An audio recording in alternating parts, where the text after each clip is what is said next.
Okay. Good morning, everyone. It's 9:05, so we'll get started. Others will join us as they come along. Thank you for joining us. This is our first EHS, Environment, Health and Safety webinar series that we hope eventually will make weekly. But this is an inaugural one, so I really appreciate all of you joining us. Welcome to all of you and welcome to our star guest, Ranga. We have much to say as we go along. Mr. Ranga, are you there? Yes, I'm here. Thank you very much for having me. Excellent. Cool. So we're just going to run a program today. What's a safety meeting without a toolbox talk? So that'll be the first thing that gets presented, and then we'll do a PPE spotlight, and then we'll move into the main session where our star guest, Mr. Ranga, will give us a presentation, or we'll interview him. Are you with us, Ranga? Yes, I'm with you. Good morning. Good morning, Ranga. Are you there? Yes, I'm here. Do you hear me? I think I'm having a technical glitch. Hi, Ranga. Hello. Hi. Can you hear me? Yes, I can hear you. Sorry, guys. I think I was... Excellent. I was having a technical glitch. Welcome to the webinar series. Yes, thank you. Thank you.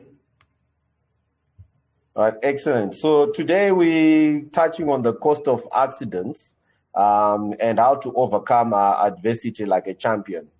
I guess, we've been planning this webinar series for a while, and we had a whole series of activities for our first event that we wanted to undertake. And then 3 weeks ago, I met Mr. Ranga. In fact, he tagged us on Twitter. And then we caught up and we hit it, and there was no fitting guest to have. So thank you for joining us, and I'm sure we're all going to benefit from the story. Just a warning, guys, there are images through the presentations that some may find disturbing, so please exercise viewer discretion. I don't think they're too bad, but you just never know. So, to start off, who is Ranga? Well, I'm a young man who was unfortunate to bump into an electrical accident, but I come from a family of 3 children, with me being the firstborn, and I happened to be working for the power utility, our local power utility, ZESA, sometime in 2012, and the electrical accident happened. But I am now a recent graduate in computer science and working in IT support. Basically, that's what I do now. I still have a passion for electrical power engineering. I'll definitely find a way of mixing the two. And my passion is in education. So I'm going to be using my coding to develop and improve education. So that's who I am. I was an unlucky fella, but I'm happy to be alive and I'm still going strong. Okay, excellent. Thank you for that introduction. And yes, we are very happy that you're alive and that you're with us. It was such an unfortunate event on the 6th of October, 2012. So take us through what transpired, how your day started, what your plans were, and leading up to the incident taking place. Okay. My day started very well, like any other normal Saturday. So I passed through my workplace and I wanted to collect something from my locker, engineering places, we've got their own small locker. I was going home. I was not at work on the day. So when I got to the workplace, I got information that there was a need to do a line patrol. With electrical power lines, sometimes you need to physically walk close to the line, checking for any anomalies. So I informed my controller that I had issues. I had already gotten my off day, but there was a need because we are an essential service provider. I complied and I did the work, took my friends, including, if you see that picture, that was our assistant, Mr. Zepasi, who was very helpful throughout the process. We did what we were supposed to do, and it was unfortunate that sometime in the afternoon, we ran into the accident. So a bit about what was happening. We had, it was in October, you know, there are some rains that come early in October. And if you get lightning onto a line, you can get cracked insulator discs. And these will cause earth faults and the line won't sustain if it's switched on. So if you are doing a line patrol, you are checking for any flash fires, any ceramics close to poles, anything that you would see is not normal. This is what we did. And my friends tell me that later in the day, I decided to stay over and finish off the work because it was a bit late to travel. I don't remember the exact sequence of events because most of them are similar to what happens every day in your everyday life as a worker. So I don't remember. My brain does not tell me exactly what happened, but what I know is there were two lines that were coming from the same source, that is from the same substation, right? And one would produce a tee-off or a branch which would go under the other one. And at this juncture, you go here and another line goes down there. That's where we're trying to cut off some jumpers so that we could supply the main customers and work on the smaller line at our own time. So what went wrong as we were cutting the jumpers, I stood from a box cross arm, those who have worked with electricity before, and my back came into contact or too close to a charged line. That is the second line we were not working on. And if you go to the regulations, your feet need to be at least 2.7 meters from the charged line. So if that distance is not met, then you get electrocuted. But I was not electrocuted by holding the actual wires. It was just the charge. Like what Chichaona explained earlier on, that electricity moves in a closed circuit. But with high voltage, it also has a tendency of going around the conductor than through the conductor. So it is this charged field that caused problems.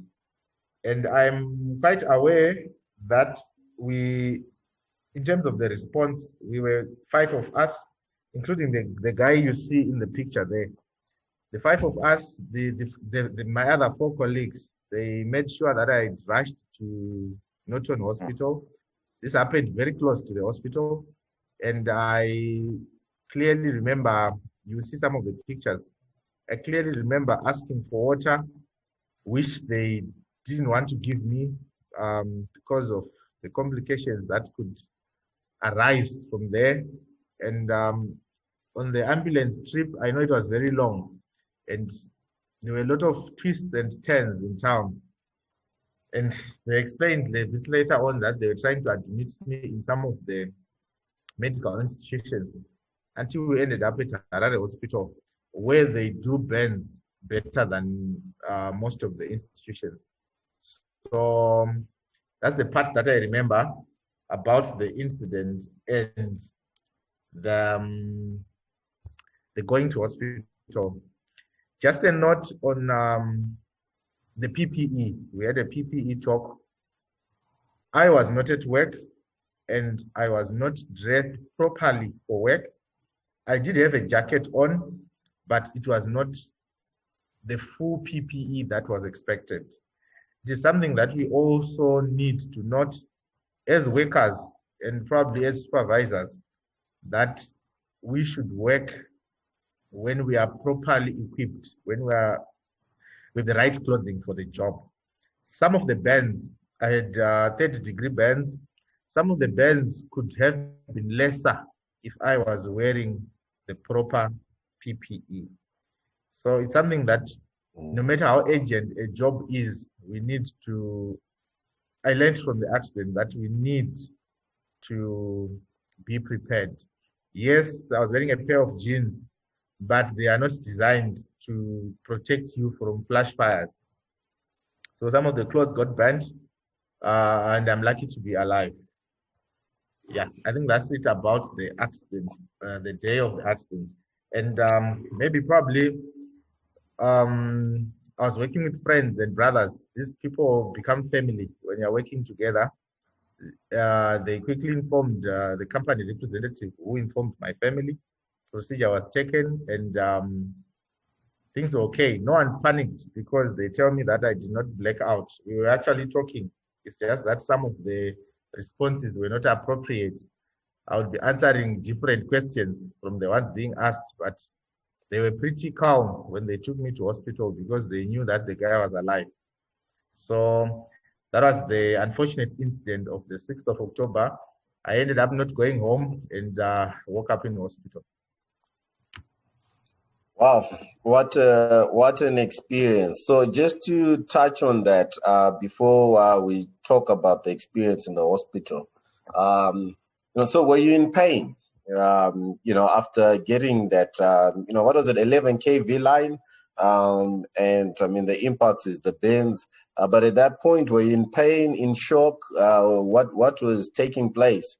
And what were your friends and colleagues saying to you during that period? Right. The two pictures, I would like to start with the two pictures on the left. If you can see the blue worksuit, that was the jacket that I was referring to. I cannot say I was in pain because I don't remember. And the hospital did well to manage the pain, but I was in shock and I was feeling a lot of heat inside and I wanted water. That's the part on the trip to the hospital. And one of my friends told me that because you were talking to us, we got to hospital, then we were told that you had 7% burns, third-degree burns. No one was worried. They just thought maybe it's just 1 or 2 weeks hospital stay. I'll be back home. But then things start changing. You start producing fluids, your body swells, you lose sensation I started losing sensation on my fingers. But I cannot personally say that I felt pain because it was managed.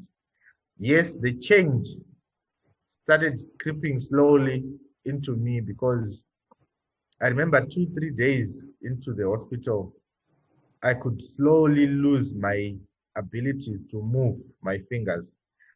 Then I sort of woke up from the dream and started realizing that things are changing.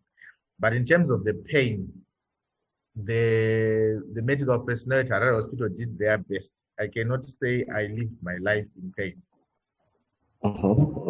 Okay. So, you get to hospital, as you say, everyone initially thinks that it's a couple weeks to a month, and then the complications start to take place. What was the experience in hospital? How long did you have to stay there? Right. People were not very worried. I had a flock of visitors. With bands, they don't want a lot of visitors because they bring infections. So my total stay in Harare Hospital was about 4 months, from October to end of January. I had to change hospital so that I could get specialist treatment to get a flap onto my hand, if you can see on the screen. But I had a lot of support.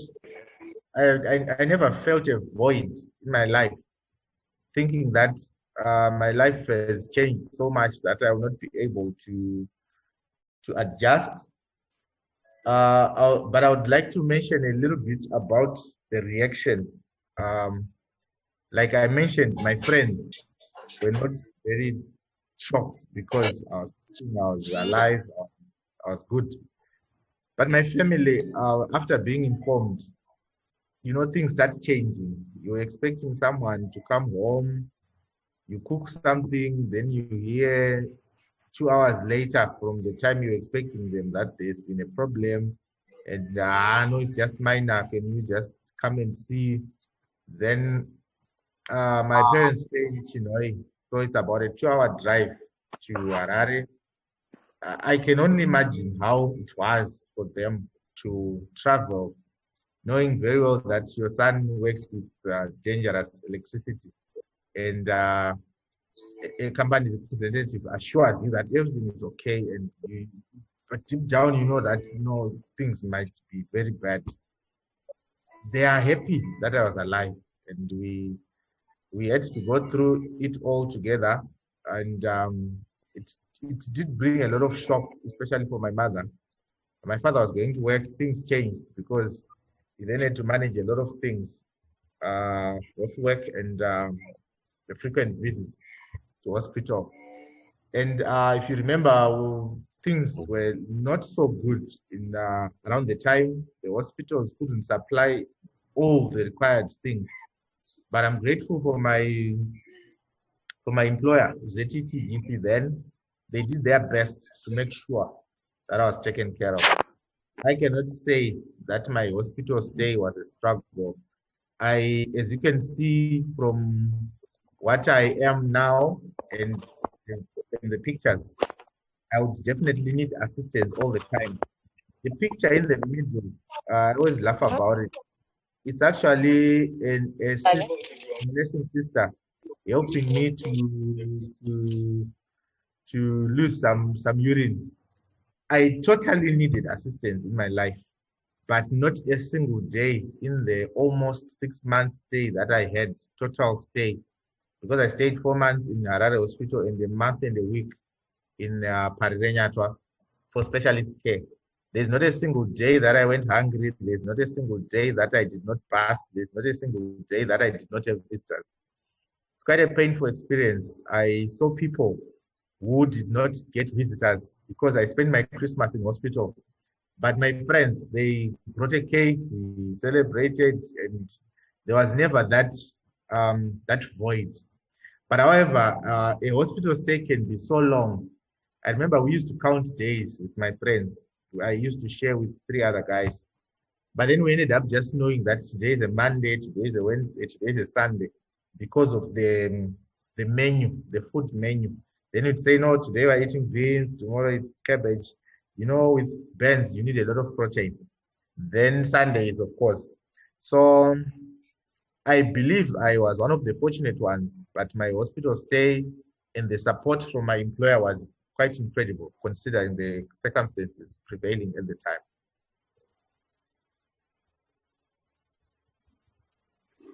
Wow, what an experience.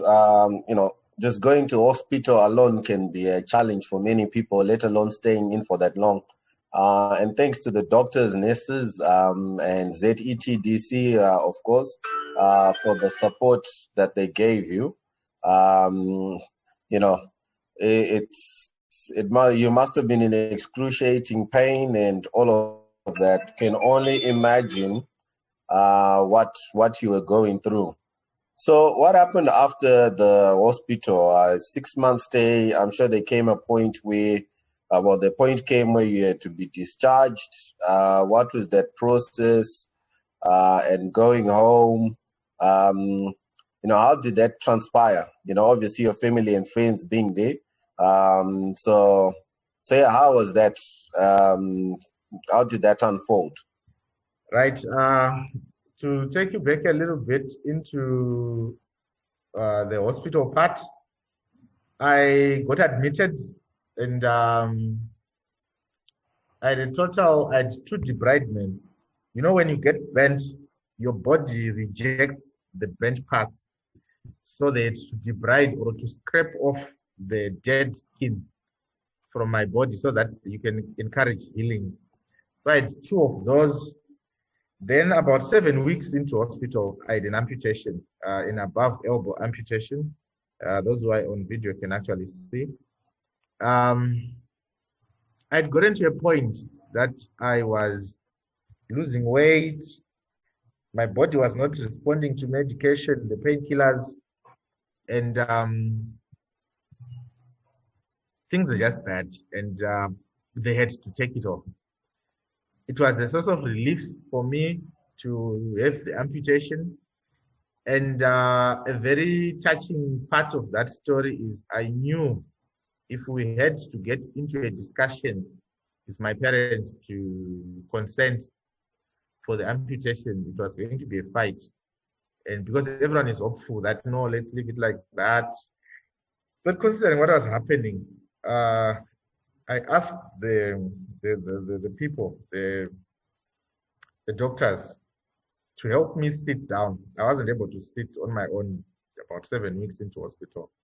Then I took a pen with my mouth and I signed my consent to operate as an adult. And what I know, what happened the next day, my mother came for a visit. There was no person on the bed. And what happens to a mother, they think you are dead. But they were told, nah, we just had to do an operation. And 5 p.m. visits, the dude has got no hand. But I was feeling a lot better. The heavy burden on me had been taken off.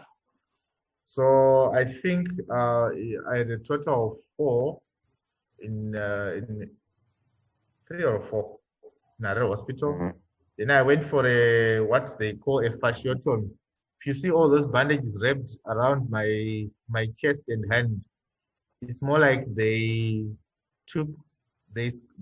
opened up a piece of flesh and put my hand so that they could cover the wound. I had exposed bones on my left hand. So I had to stay for 3 weeks like that without standing up or doing anything. Then they transferred the piece of flesh to the hand to its new home. Then I eventually got discharged out of hospital. The picture on the far right is now after the second operation in Parenyatwa, where the piece of flesh is now onto the hand. As you can see, I was quite skinny. I'd lost some weight. Then on the far left, those red spots, those are the healing patches of the skin grafts that I had. Yeah. So I think I had 1 or 2 grafts in another hospital, but my total number of theater visits were 9, including the ones I did in South Africa to try and do what they call reconstruction, to try and find some movement onto the fingers. So the hospital stay was some experience, I can tell you. And I remember an Indian doctor in South Africa asked me how she said, how do you go for theater as if you go to the toilet? I'm like, she said she was wondering why I wasn't worried. Then I told her that I've accepted my situation, that this has happened. And there is no other way besides to do what I'm supposed to do to live. So after all, I'm not worried because they are not catching me while I'm awake. But a very interesting part, my last surgery, they wanted to encourage some movement into my fingers, right? So, you know, when you watch a lot of movies, you want your parents to be sitting by the side of the bed, looking at you and what. So then I told them, if we're going to do local anesthesia, can I have my mother to be present? Then the doctor told me that you will actually wake up from your ward to go and see your mother next door. The things that we do are not so nice. So we did the last surgery and they ended up putting me to sleep because of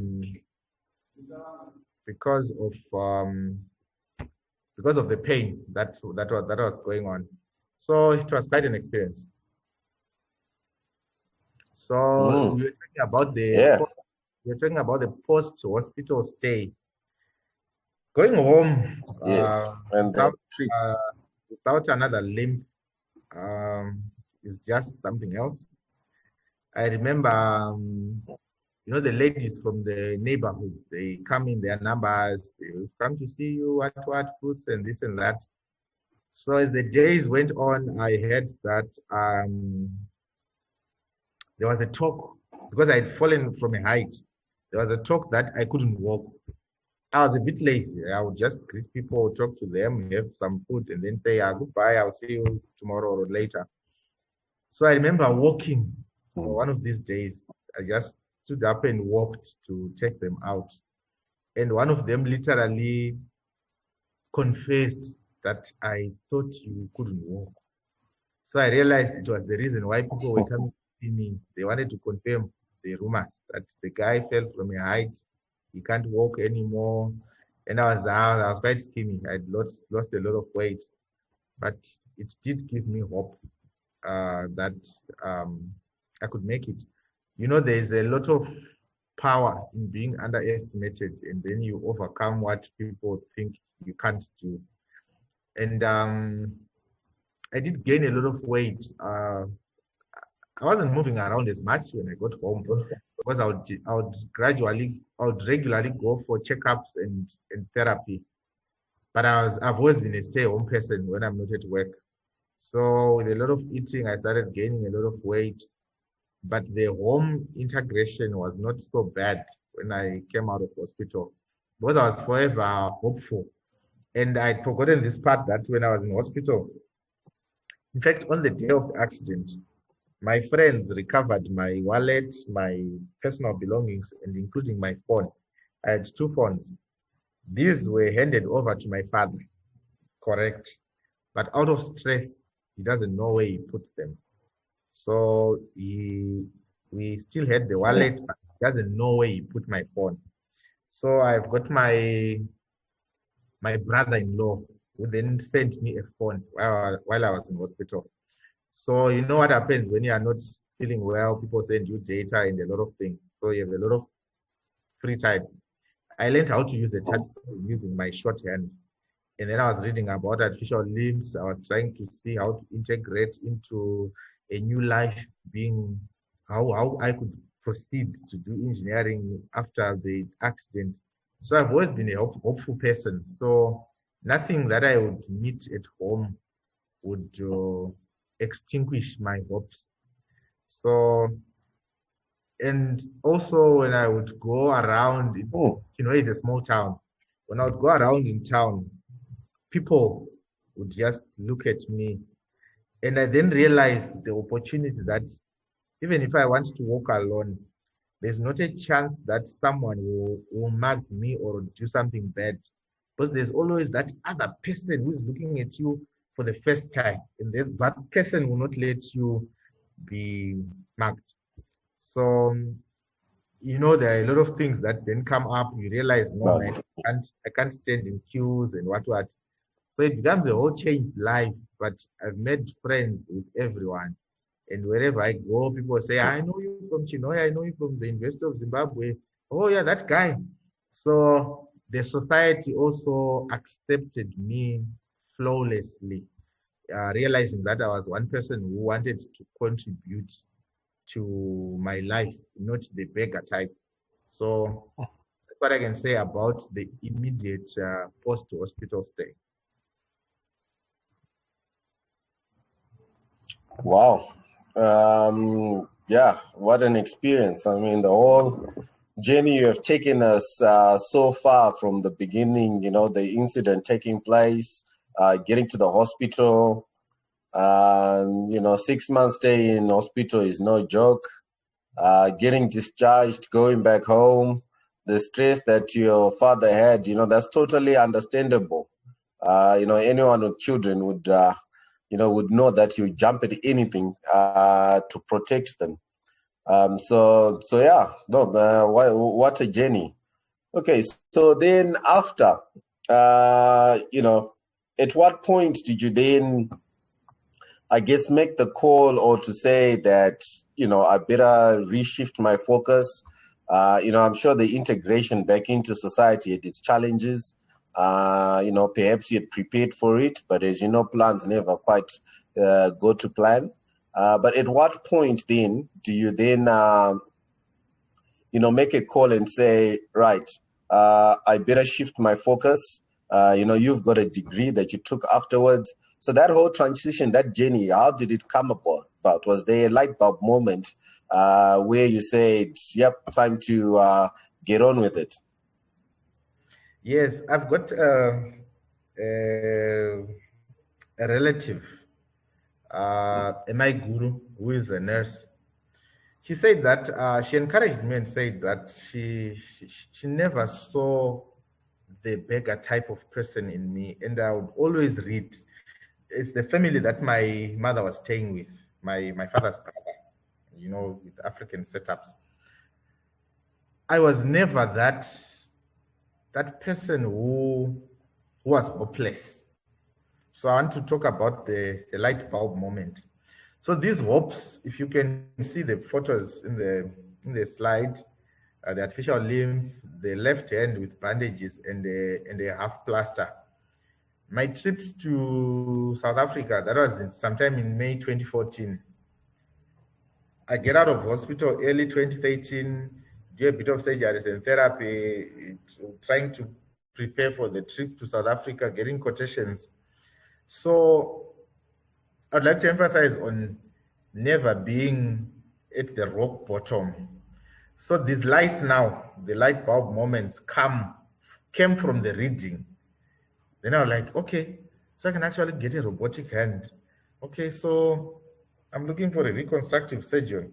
Then you start seeing people from Zimbabwe on lists of specialists in hospitals. I remember when I got to the medical institution in South Africa, we actually met a nurse who was a sister in charge there. They called her, like, come and see your relatives from Zimbabwe. We've always been popular wherever we go as Zimbabweans. And I remember our quotation, our invoice, I was supposed to stay in a general ward.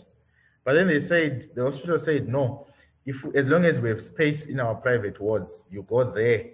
And unless it's fully booked, you can always stay there. And the 2-3 times that I went there, I was treated in a very special way, despite being a foreigner, despite being the unfortunate person that I was. So, talking to friends, the years are going by. That is around 2015. I had a friend whom I knew from high school who had a disability. Then we were talking and she's saying, but why are you staying at home?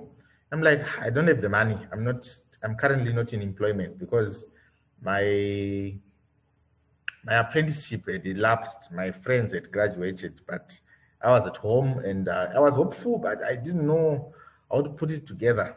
Then she told me that, did you know that the University of Zimbabwe can actually pay for tuition and accommodation fees? But then I asked, but I need assistance. How do I go with my mother? Do I go with my brother?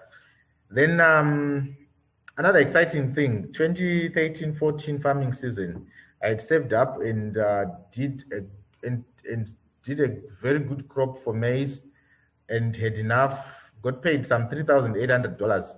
We still had US dollars abundant those days. So with this money in 2015, I bought a car now. So when we were talking about this UZ thing, I said, okay, fine, I'll go to UZ and check. I went to UZ and realized there was a department that took care of issues for people like me. I could apply any degree that I wanted as long as I had the requisite points from advanced level. So my life was ever full of action and hopes and adventures. When in October 2015, I had a friend, Francis. We go into Google, we buy the car, it gets to Beitbridge, we do our paperwork, we go there. I didn't drive from Beitbridge, but when he came and left the car now at my place, it was on a Friday morning. We clean the car, we look at it with my little brother, and I told him, let's start the car. We just want to do a few rounds in the neighborhood. Friday, we do local rounds. The next day, Saturday, we go into town. Sunday, we go to the marketplace where it's congested. And in 2 weeks, I was in Masvingo. So we are talking about 2015 now. So by the time we got to February 2016, when I decided to go to university, I realized from my subjects, the ones that I'd done at A level, I'd done maths, biology, and chemistry. I'd lost precision in my hands. I couldn't do a biology-based or a chemistry-based degree. So I only had to use maths. With a lot of courage, I go to use it, go to meet the dean for engineering. And I asked him, can I fit? He says, I know we haven't had a student like you, but what can we do? We make sure that you graduate. But then I hadn't done physics. They want physics by the department. So we then sat down, we did a bit of career guidance. Then I discovered, no, I could actually check up computers and do computer science. So that's how my journey to go to school started. When I enrolled, the dean for science called me to her office, asked me and assured me that if you need anything, please let us know. We want to make sure that you graduate. But I've always had my targets or my goals being to be competent amongst able-bodied people. So I would write my classroom exercises normal time. I would then write my exams, of course, with a little bit of extra time because of the pressure. But my life has always been full of adventure. So the lights, to answer the light bulb moments, there are quite a lot. They come almost every day. I'm grateful that whenever one light switches off in my life, another quickly switches on, then I'm chasing on another route. So the lights have been popping up here and there. And I've finally followed up the computer science route, and I recently graduated in December last year. We are actually the proud COVID graduates. We graduated online, which is something new, and we are proud about it. So the plan is to mix the computer science, the love for electrical engineering, the education. We're going to put it in a very big bag and pot and cook up and see what we can get. Excellent. So positivity is the key message out of that. Before we move on, can you just take us through some of the characters in the pictures there? Okay. From the top left corner, that's my sister and my little brother, the three of us. We'd gone out at Chinoy Caves for an outing. That's quite recent. We do hang out a lot. And the next one, that's me and my mother. That was my first outing after hospital. We went to get some sadza and grilled meat at a local favorite joint.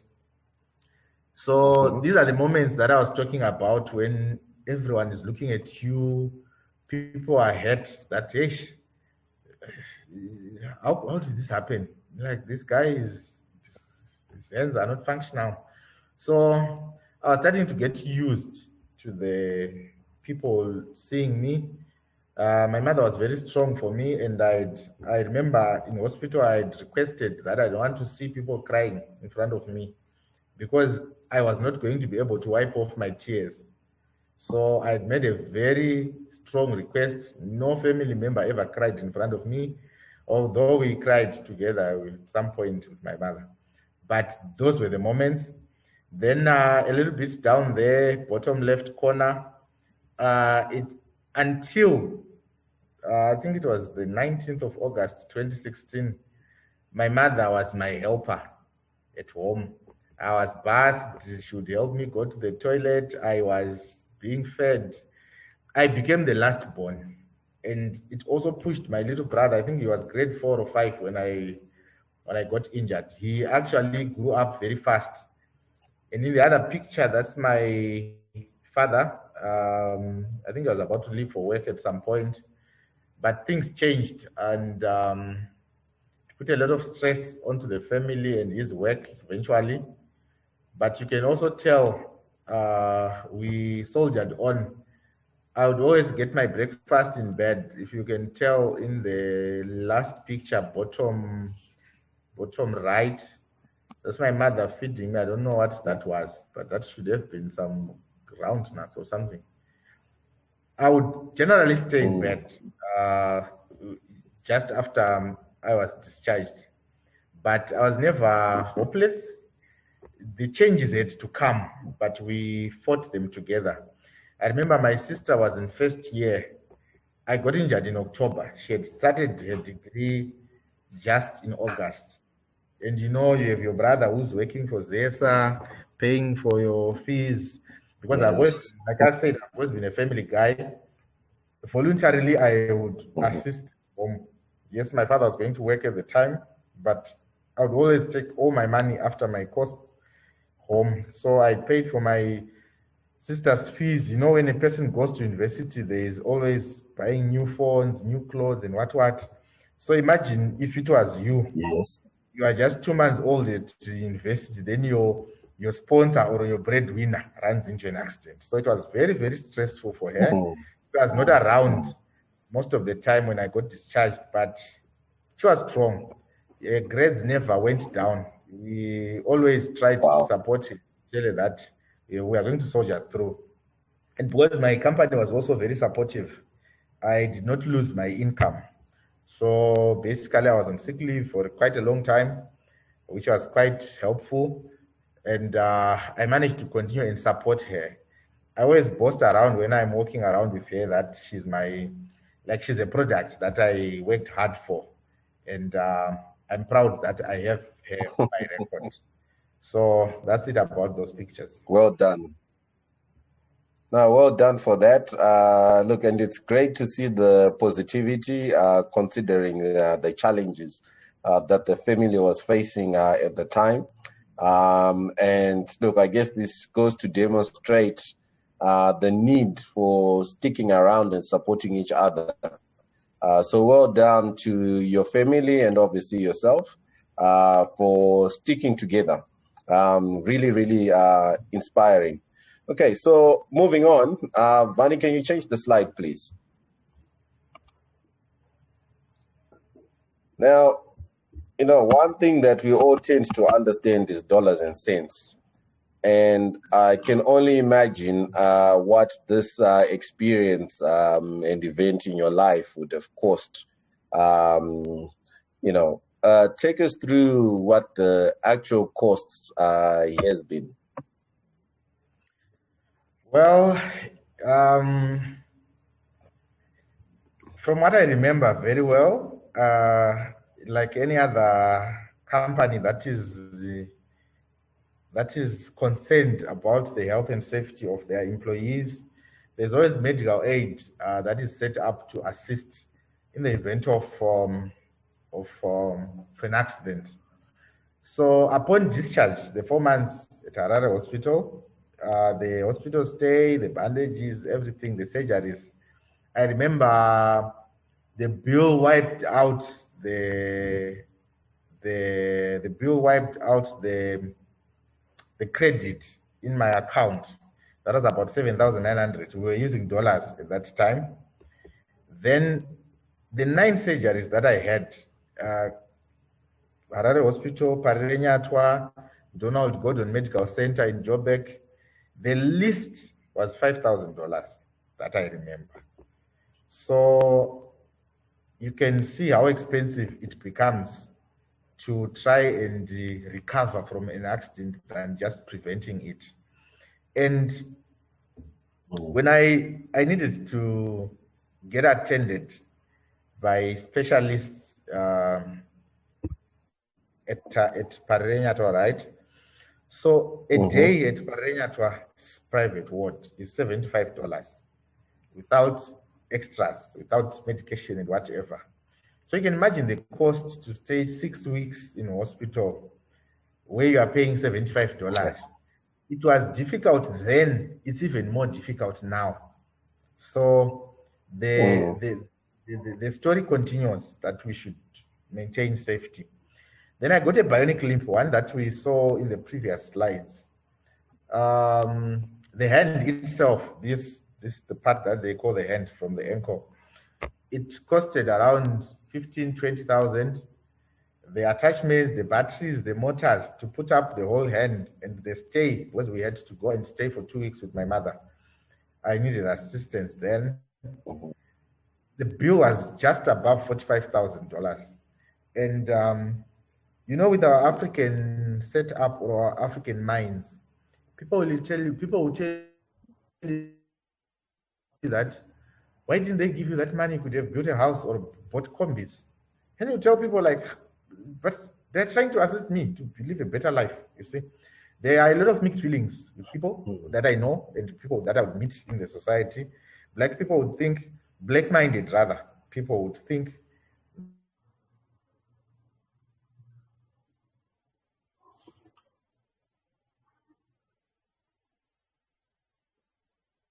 Hi, Ranga, you still there?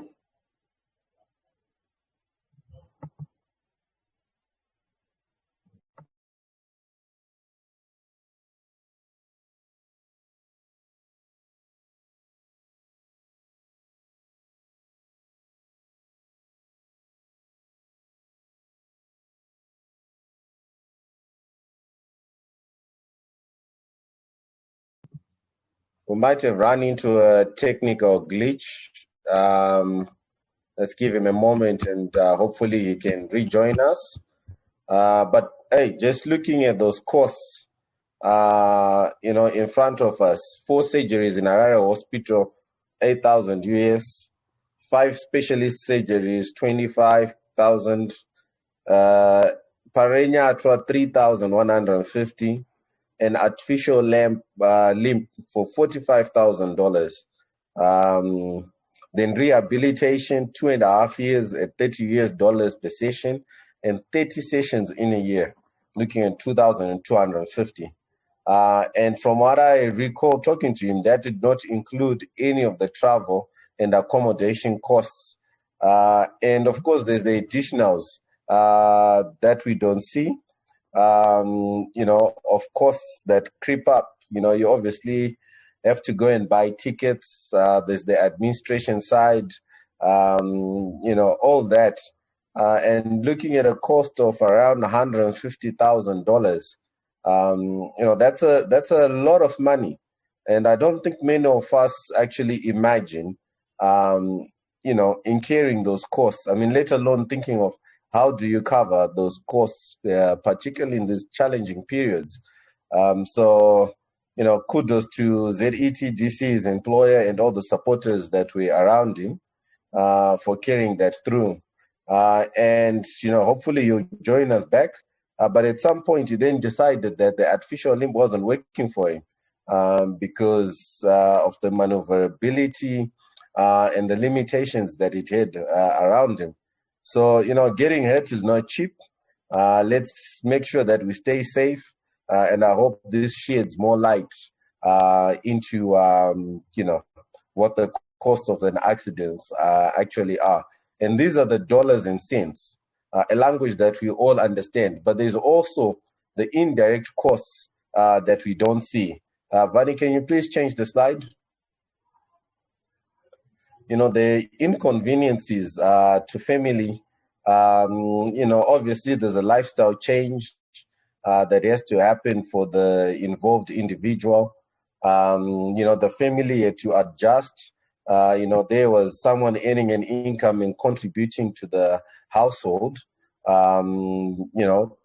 upkeep of the household. And, fortunately for him, he didn't lose that income. But let's consider in general populace. For many, breadwinner losing that income, all of a sudden the family is left exposed. And I feel for his mother. Obviously, as a parent, I think we touched on this earlier on. You never want to see your children getting hurt. And kudos to her and the dad, brother, and sister for banding together and staying strong and walking through that journey. Vani, may you please change the slide?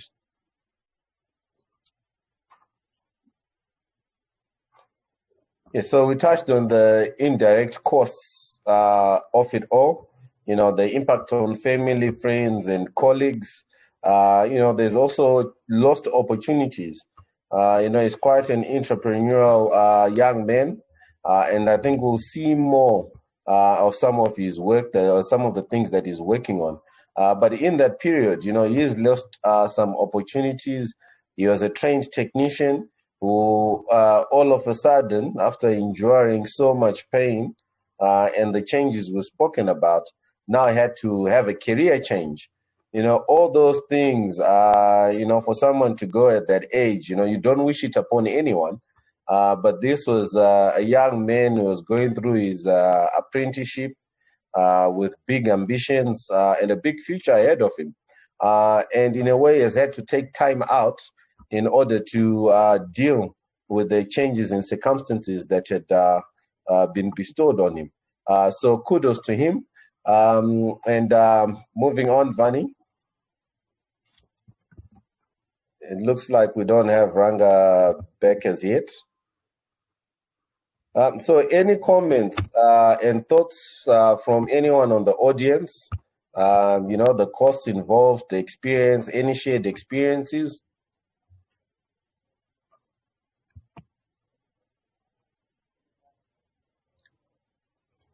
Anyone?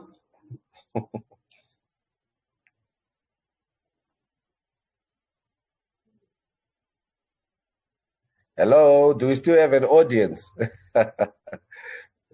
Yes, Funga, you too. I think the Ngara is very inspirational, and what's happening? This program is notifying that all employers, they must have probably insurance for their employees. Because if you don't have, and something like this happens to your company, really, it's a problem. What will you do? You understand? Very true, Mr. Nyati. Especially I guess with, for all enterprises. Fortunately, in this case, ZETDC could support you. But let's put a thought to SMEs,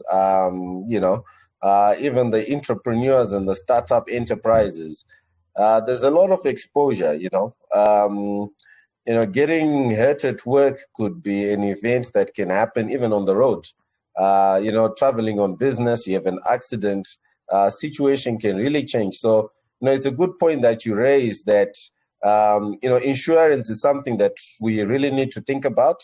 And I think on one of the future webinar series, insurance covering the safety and health aspect is something that we will touch on, see if we can get a guest on that. But very good point. Thanks for that, Mr. Nyati. Ranga, are you back?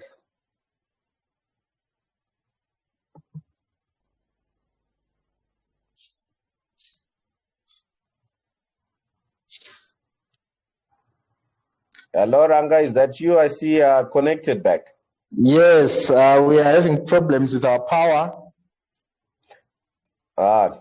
Normal challenges. Yes, thank you for carrying on. No, that's okay. Welcome back. Good to have you back. We just touched on the costs, an estimated dollar figure of $150,000. And I'd also touched on the indirect costs, obviously the need for adjustment in life, not just for you, but for everyone. We hadn't started on the turnaround, and I can see in the picture, fighting for climate action. I'll let you take over, Ranga. Yes, and especially the indirect ones. For a very long time, I had to move around with someone. Even I can't cook for myself. I can't, I can't iron my clothes. I can't hold hot things on my own. It's something that's on my to-do list to learn, so that eventually when I get an opportunity, maybe elsewhere, outside the country, I don't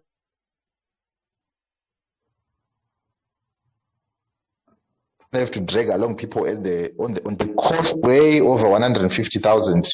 Because imagine after every surgery, they will tell you that you need 3 months to heal a wound. And I would go for therapy every day for 5 days a week, book into a lodge because we couldn't travel from Chinhoyi to Harare every day. Those are all costs. And it is always better to just prevent the accident than to try and panel beat afterwards. In terms of the changes, they are unavoidable. Like what Teach said earlier on, that if worst comes to the worst, you die. But most electrical accidents leave you crippled and unable to move. Remember, surrender whatever they were doing in their life to be your hands, to be your feet. So the indirect costs are way more and long lasting than the monetary costs. Imagine it's 8 years now and I still have to stay with someone. Let's look at rehab for the small companies. Rehab generally costs $30 and medical aid offers you 30 sessions per year. And if you are doing that every day, you just need 1 month to finish your allocation. The rest you'll be paying cash. So these direct costs, I was fortunate that there was someone, there was a system, there was insurance for me. But it's really difficult if you were going to be at a small construction site, you fall from a height, that would just be the end. In terms of mobility, it was very difficult for me to move around. It's what inspired me to do the maize project and buy a car. But a small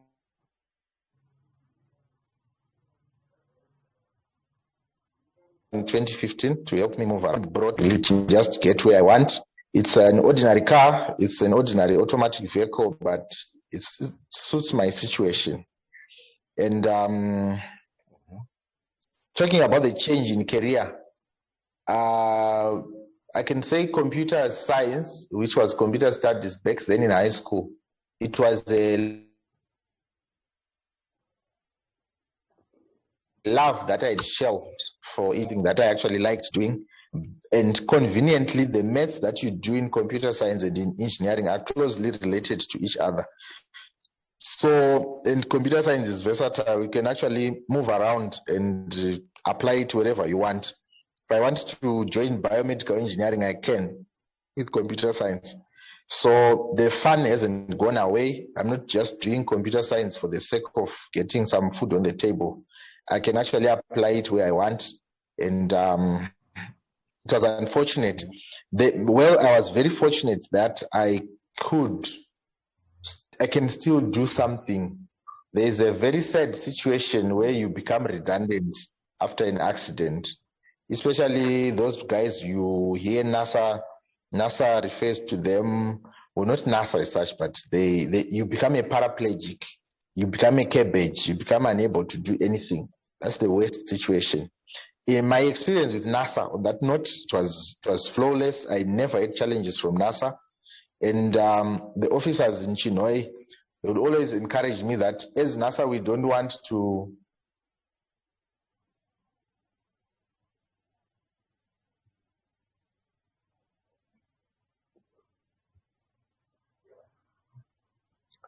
I guess some technical glitches along take care the way of you because it encourage you to live. Can I go to work? If I was just curious. Then they told me, no, we actually want you to go to work to take care of yourself, to live a better life. If you get a place for education, just do it. So my NASA experience has been nothing short of the best that I could see them doing. I've not had challenges. And I also attended a skills course in Blawayo. I think it was in January 2019. And I can make detergents. Who then knew that COVID-19 was going to come? It's just me doing it slowly, but I know how to make detergents and I can make a living out of it. It's an overwhelming life for me because I have a lot of things to do. But my personal detergents, I don't buy, which is a good thing that I got from NASA. I make and sell to my community. I've managed to saturate my market. It's just me being lazy to expand that market, but NASA has been very good to me. So these costs, even NASA, to them it's a cost. They have a lot of business to do, and if we can prevent accidents, the better for everyone. Very strong point there, Ranga. And yes, NASA has got a rehabilitation center out in Blawayo, a state-of-the-art, only one in the country. It would be great if there was more, but obviously there's constraints. But yeah, we hear a lot of good things. And on our side, thank you, NASA, for supporting us. We've really appreciate their support. So back to you, Ranga. So, obviously, there comes a point where, these costs are things that you have to live with. And you've overcome a lot, both from the dollars and the indirect side. And there's great stuff that you're also doing. Vani, can you change the slide, please? So, I know you do computers, servicing computers, and the like, but you've got a lot of other activities that you do. And there's one of them, Climate Action Now. You mind taking us through that? Yes, students to Vic Falls. That was just before we went into lockdown in 2020. We were doing a cleanup campaign and doing climate action, a campaign for climate action. That was a boot camp for artificial intelligence, of course, following my passion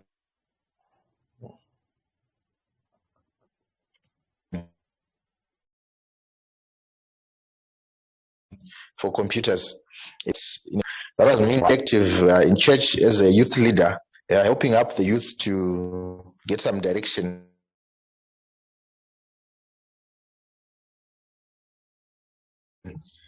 Sharing the little that was on we had made a bus stop in Chegu today. We're on our way to Midland State University. The things that I do, I've realized that one day at a time, if I share my story, it might change someone. The idea is not to scare people away from joining the electricity industry. We have had very successful careers of people who did not injure anyone, who did not get injured themselves. The idea is to inspire. If you do have less at your disposal, you can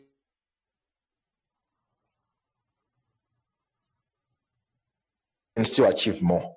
And not easy to come by. I soldiered on. I do my things slower. I wake up earlier because I bath longer than Fungai, who just does 5 minutes and rushes into town. Maybe I need 20 or 25 minutes. So I do go through a lot more. I have to leave earlier. I just don't dress. I do it slowly, put my belt, all those kinds of things.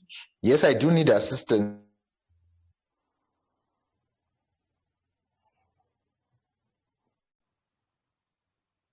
But if I happen to be alone, life improves. So to talk about what I'm doing to share these stories, I started jogging or running, whatever we may call it, for safety. I stay in Belvedere South, and I'll obviously benefit from the exercise. But as you interact with people driving early to work around 5 to 6, they look at you first day, they don't hoot. They look at you the second day, maybe they say hi. The day they hoot, the next day they stop and they talk to you and like, what happened to you? Then you start sharing your story. This is how I'm sharing my story with people, that yes, things happen. Don't be careful. I remember on one of my trips, we shared some space with a family that had just moved to Joburg. And one of the young boys in the family was so excited with the bionic hand that he had to ask me, can I get my own hand when I grow up? And I said, no, my man, you actually good with what you have. You don't need a bionic hand. So you then take a chance to tell the child not to play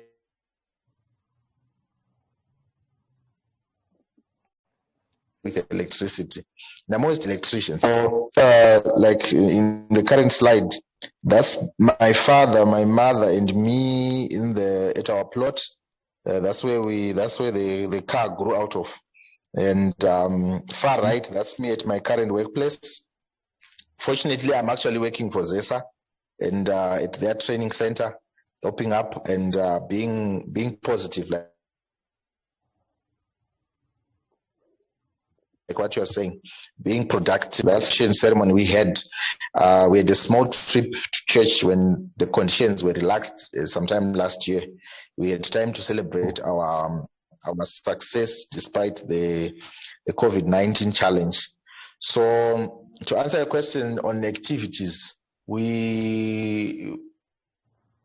I've realized with traveling around that education is important, and education unlocks the mind. I was given an opportunity by the University of Zimbabwe to learn and better my life, because the more you learn, the lesser the disability becomes relevant. So I've realized as I drive around, as I walk around, that there are children who are disabled, who are hopeless. The disability comes from anywhere. We have about 900,000 to 1.4 million people who live with some form of disability. And for those youths who are passionate about education, I've talked to a few friends I met along the way and discover their opportunities. Like what you're seeing in the slide, I'm also quite active in youth activities for sustainable development goals. That's where I actually picked up my passion for the SDG 4 that talks about quality education, because I believe that if the mind is educated, it gets unlocked. So I've learned that my interactions with people at such places, such levels, they inspire a person to know that their problems are not problems. There are people with real problems, but who still carry on. And lastly, the more we share these stories, I'm not the only person who has quite a story, but we plan to put up a group of people who can share these stories and help people, because we have the employee, how you look at accidents as an employee. We have the supervisor, you, who is going to be responsible for prematurely terminating someone's life. Then the employer themselves, how you should look at developing a quality health and safety management system to prevent such things. Who amongst us has 100,000 to try and save a person? These are the monies we actually need to improve our companies. So the better we prevent life, the better we progress. So we can say that we are still, but we'll get there. Excellent. Vani, can you please change the slides, please? Can you go forward? Thank you. So the Run for Safety program, is that started? Have you got others to run with us yet? Do you have a team? Yes, I do have colleagues that I run with, but I could say they are able-bodied. They are normal people. That's my roommate from university in the far left picture. So he's also acting as the cameraman, of course. And we are in a small group from Belvedere for people who run, and we keep inspiring each other, waking each other up. And in the far right picture, I like that picture because that was my first attempt from a small height. I had fractures. I had a fracture on my left leg, and I gained weight, and a lot of things were happening. So that was my first attempt to just jump from that. I think it's just about 30 centimeters. And I felt very successful on the day. So I'm sure the idea has always been there. And the reason for running for safety is to preach the gospel and to take safety to the people the frameworks are there. NASA is there for us. The Standards Association of Zimbabwe is there for us. People who champion safety, like Vanilla Safety, is there for us. But we now need to take it at a personal level. Yeah, no, that makes a lot of sense. That you know, and we run for safety at a personal level, yes. And the thing is, safety is beyond at work.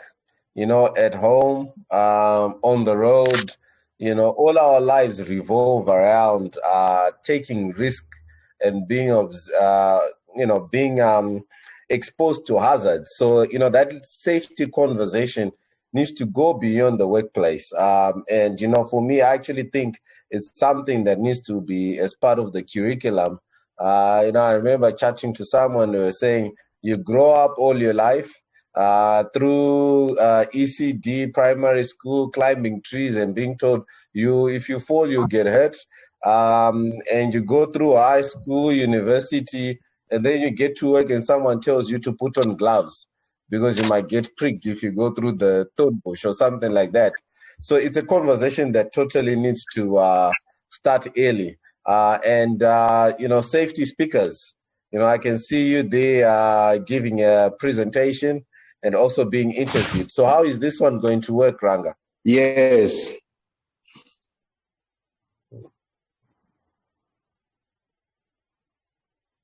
Yes. Do you hear me? Yes, I can hear you. Okay, so as you can see, I've in the pictures there, the one in the far right, that was a presentation from college. We're doing something in class. It's something that I want to encourage people who run into problems. I've never stayed in the back seat because I was different. I would take up my space. I would do what other people would do, and I would never get marks for free simply because I've got challenges. So on the slide on to the left, that's that credit is from ZTN Studios. We had attended a talk on youth in science. That was a feedback from the Victoria Falls trip. So I would love to encourage people to take up these opportunities, because having run into an accident doesn't mean you cannot live a normal life. And normal, then the normalcy is determined by you. I've always told people that I have normal dreams, I have normal aspirations, and there are things that I reject because I don't want them. I will not take them because I have lesser abilities. So it's just a take-home point that even if it happens to you, you still lead a very normal life. As normal as you want it to be, you can get it. That's really encouraging and inspiring. You know, it's all about the mindset. Well done for sharing your story. And you did touch on this, the education for all aspect with disabled children in the rural areas. Yes. Like in my case, my mother left out a lot of things that she was doing to take care of me. And from the money, like from the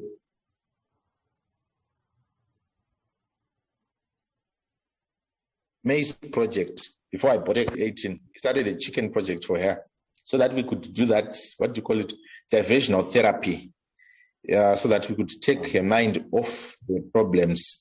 We have a lot of women, a lot of mothers who give up their life to take care of their, be it spouses, be it children, who have run into problems. You, like what you're saying, that safety goes beyond work. You can be a very safe worker at work, then get into those mshikashikas, and then you get injured. You still become a burden to your family because you chose the wrong type of transport to get home. Very true. So these women need empowerment. The children to school. We empower the mothers or the carers to be able to take care of those children without us having to go there all the time. Like the skills that I have, I've always been willing to share what I know with people. People ask me, how did you buy your car? How do you drive around? I always share my story. I always share what I can actually do for people to get empowered. So it is my belief that even as we adopt the new curriculum, the Education 5.0, which talks about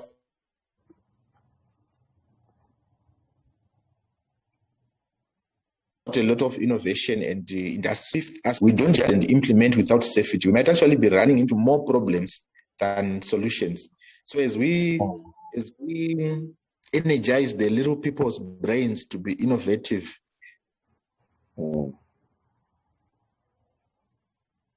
dream that we talk about class of grade ones. Yes, they will cram the paragraph, but they should know that I am not an engineer. I'm not yet an electrician. I will not fix the iron until I'm taught to do so. If they know that, if they are told by their teacher at school, they'll get home and then they'll tell them, no, I'm not going to do that. My teacher told me not to fix the iron until I'm taught to do so. So it's something that we need as a country. And we are highly educated, we can actually adopt such programs. So I believe education for all is important so that we can win this fight. Now, those are very, it will certainly make a difference. And, the conversations have to start now. It would have been nice if they started earlier, but, that's done. So now going forward, we certainly should encourage each other and, roping in, and not just being the workplace as we touched on before, but us as a community. I think that safety and health conversation needs to be shared. You look at the situation with cholera, or even at the moment, this COVID thing, there's the realities of life, of our societies and infrastructure that we have, but it doesn't stop the conversation happening. Now, I understand you're also writing a book. Yes, it's work in progress. At some point in my visits, in my hospital visits in South Africa, I met a family with whom I shared the ward. So the mother was visiting here, her husband, she's a clinical scientist. Wherever I go, I've become a son to many people because of my story and how I live my life. So she's one of my mothers. So she doesn't call herself a writer, but I call her my writer. So we interact and we work together. We are putting up a story that we hopefully are going to use to inspire people. It's just about my experience, like what we have tried to do in this session, but people are going to get more details on what happened, the ups and downs, the hopes and the frustrations. But once it's done, you definitely get a copy, and we hope to keep working together and to share this story. One life saved is good enough. And I believe I'm not disabled.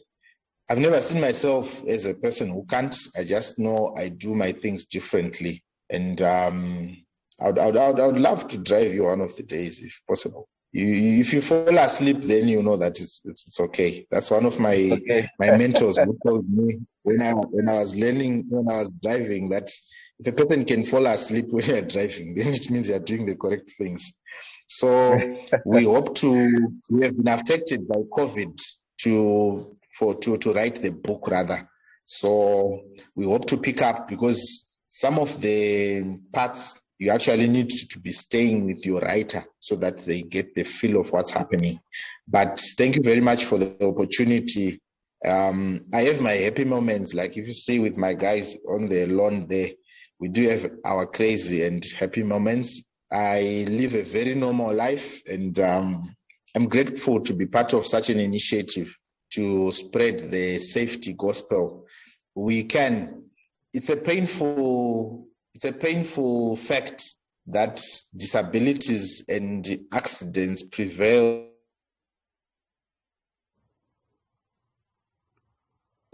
more in poor. Because you go to this, you realize that they'll look at you in a way shocked at how could this have happened when we have so good systems. So I believe in Zimbabwe. I believe in NASA being able to help us. I believe in all the other projects that are and initiatives like Vanilla Safety to be able to come up together, and the totality of our efforts being able to take us there.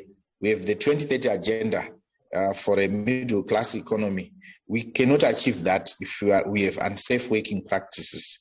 So this initiative is actually an integral part in the achievement of such visions, because we can't lose a life and we cannot afford to.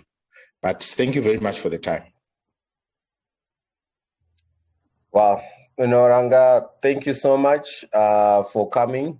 I'm very satisfied with this. Being our first webinar, like I mentioned before, we'd planned all these things, and in the 3 weeks that we met, you've also had an impact on myself, so I really appreciate that.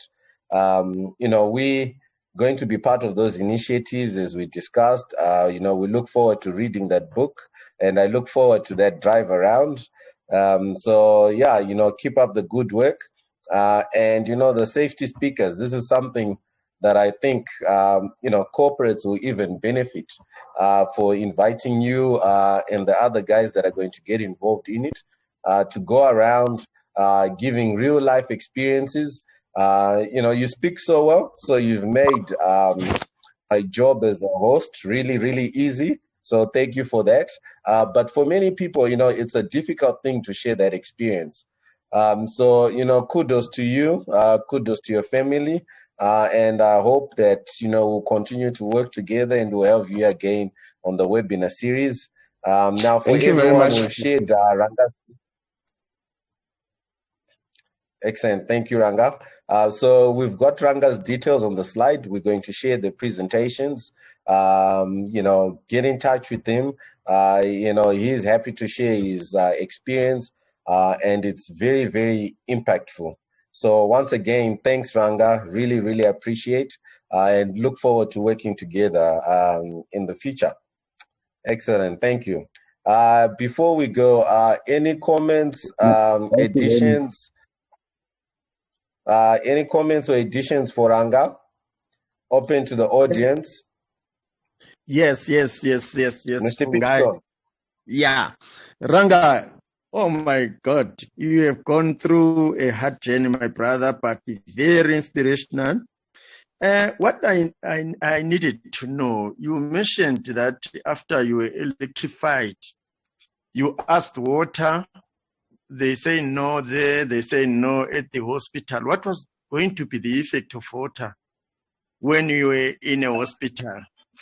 That is my first question to you. And the second question is that because you have experience with this, you work for ZESA and all that stuff.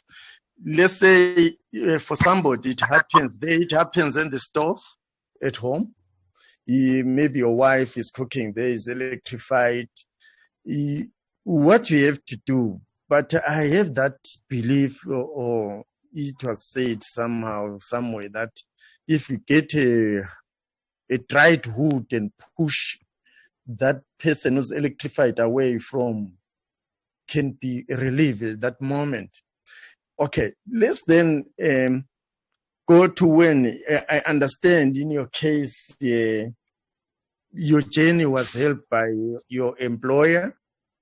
Your journey was helped by NESA and those friends. Let's say somebody who's not employed, then it happens to the person. Really, it will be hard. Yes, I understand. To answer your first question, the water part was an incident on the way to the hospital. and the medical emergency team was not willing to give me water because they were not sure of the extent of the damage. If you remember, Tish earlier on, he talked about electricity cooking organs. So you are not really sure what has happened inside. So they said, we can only give you something when we get to the doctors. And to move on to the support that I had from the cases that I have seen or heard along the way, ZESA does its best to support in the event of an accident. Whether you're an employee or not, they do their best. We have a very positive working culture. We have a very positive health and safety culture.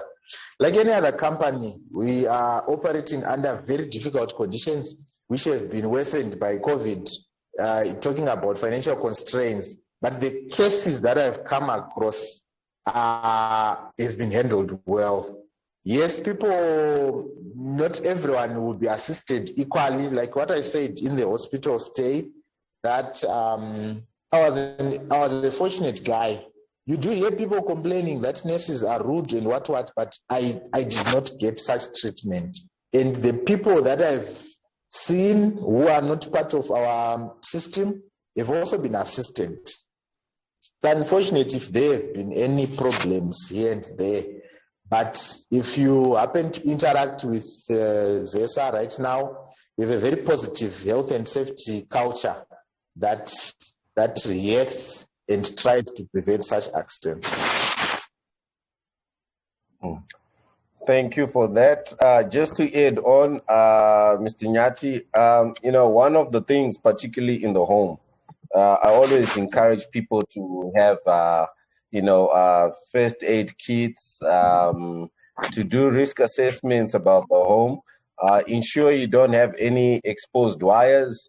There's no shorts. And it's good practice to get an electrician to just do a general inspection once in a while, because when these things do happen, for most people in community, they don't know about these hazards. And in the event that, the unfortunate happens, first immediate point of call, contact emergency services. Turn off the power, because, as long as the power is on, the risk is still there. And I think it was touched on during the toolbox talk. If you see someone getting electrocuted, the natural thing is to run and help. Now, if you go and touch that person, that current is going to transfer from their body and also flow through your body into the ground. So both of you will get zapped in the process. But the key things is regular inspections by an electrician. If someone gets injured or gets burns, they say wrap in clean clothes, keep them warm. Don't use things like blankets because they have fibers. But some of this, you need to get more information on it. But the key thing is risk assessment, inspections, and because you just never know when it can happen. Any other comments? I can see there's a microphone that's come on. Mr. Joseni. Sorry, Joseni? Hello?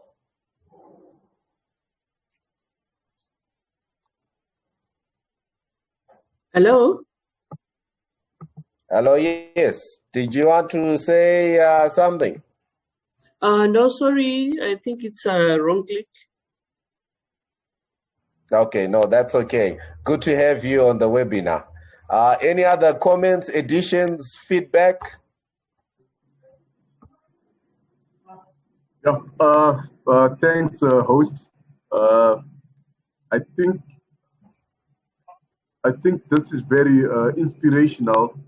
We've really learned a lot, about what happens, how accidents can happen and the consequences, and how you can actually live through that experience and actually come out a better person overall. I think that's a very good webinar that we had with Ranga. Thanks, Ranga. Thanks, Vanira. Excellent. Thank you for that feedback, Elton. Makanaka, I see you got a hand up. The floor is yours. Yes, thank you, host. Thank you very much. And many thanks to Ranga as well. It's really a very inspirational and powerful message that is put across. I just want to thank him for the three things that I would like to say I am taking home. One, which is to celebrate the small successes, the small victories, the small positives that you see, and that you can actually measure. And number two, kudos to him for staying positive, even though it was difficult, even though there were many challenges, number of operations, but the positivity was really shining through, and his strong willpower as well. And the most remarkable one for me was just his mental game, the mental strength, and even just the ability to push yourself through the process, and pushing yourself even to achieving the many accolades that you were alluding to. So thank you very much for sharing with us your journey. Thank you, host. Over to you. Thank you, Makanaka. Any other comments, feedback, questions? For me, it's just a comment, Ranga. This has been so inspiring. Thank you so much. And what I like about it is in all things you've remained positive, which is good. And I think the first step in such a situation, like you said, is to accept that this is your situation. Then you're able to recover from it and also be able to carry on with your life. So thank you so much for sharing this experience. I wish you could share it with the whole world. I know you'll inspire a lot of people. Thank you so much. Thank you, Fungai. That's my Sazita over there, another Fungai. Excellent. Thanks for that feedback. Any more comments, feedback? The floor is yours, guys. All right. If there isn't any more, thanks a lot, Ranga. Really, really inspiring. Looking forward to working with you. As has been mentioned by Fungai, that, if you take this story to the world and what you're doing, you actually have a great impact on a lot of people. I can see someone's mic is on. Tariro. Yes, thank you very much. I just want to thank Ranga for the session and also you for organizing this session. It's the first of its kind where we actually getting to go through the post-accident information. Thank you, Ranga, for this time. And I also want to applaud thank you very much. The stakeholders who were involved. I also want to thank the stakeholders who were involved, who actually assisted Ranga in this mishap, because I'm sure they assisted, and that is why we can see Ranga testifying. Thank you very much.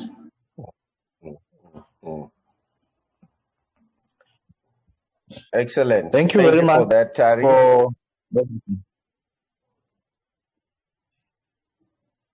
Go ahead, Ranga. Okay, I wanted to thank everyone for attending the session, and I hope we can take this to the world together. It is still a COVID crisis. I read something today that said the lockdown has been eased, but the pandemic has not been erased. So we still need to mask up, we still need to sanitize and maintain our social distance. For Mr. Nyati there, he talked about the log. Yes, if you have the technical know-how, and if you can identify, like what Mr. Fungai said, if you can identify the source of the electricity and push the person with the log, it will work. But half the time, you realize that, especially as ZESA employees, you'll be working in farms, and the person who gets there first is just an ordinary person heading cattle. that person will usually not be able to assist you because you may actually be lying on top of an energized cable. So, like what we've been talking about earlier on, the idea is to always have competent people close by, especially in industry setups where you manage shifts and people are working in an enclosed area. There should always be someone. Even with our work, like I'm no longer doing electrical work, but I know that you don't go to work without someone without someone who knows first aid. There should always be someone who can attend to a person. But thank you very much for the time. I'll make sure that you all get copies of the book when it finally comes out. Thank you for the support. We can only do it with your support. Thank you. Excellent. Thank you, Ranga. I guess, we've come to the end of our webinar.